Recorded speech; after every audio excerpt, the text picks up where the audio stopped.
Destiny 9 Angel commented on Q&A 322, "Did Billy the Kid help outlaw Jessie Evans break jail?" stating, "Was Jessie Evans as depraved as you describe in your book, Billy and Paulita? I've been reading it, which I find extremely informative and even mind-blowing. For example, you go into particulars of Tunstall's murder and certain deeds committed by Evans that no other author has written about. These actions have almost an air of dark ritual, or at least are the impulses of a particularly depraved individual.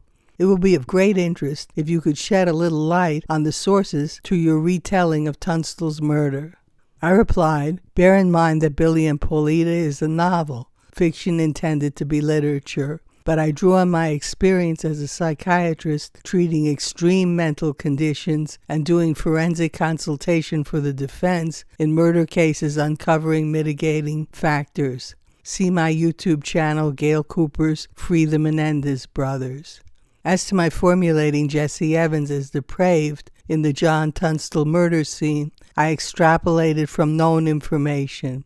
Jesse, with his boys, was embedded in Santa Fe ring-beholden Sheriff William Brady's murder posse and was subsequently accused in the killings report by federal investigator Frank Warner Angel. The autopsy report by Lincoln Dr. Taylor Ely found Tunstall's non-fatal chest wound and the fatal bullet entry at the back of the head, exiting the forehead, compatible with a coup de grace, and there was blunt trauma to his face. Tunstall's horse was shot dead beside him with his hat put on its head. Rumored was that the horse's severed tail was in his mouth, though that was likely Victorian prudishness about the part. The bodies were hidden. It was a sadistic terrorist frenzy intended to cause flight of Tunstall's anti-ring allies like Alexander McSween. On that information I extrapolated Jesse's horribly damaged persona, which was exploited by the real evil of the Santa Fe ring to pretend plausible deniability of guilt for the murder.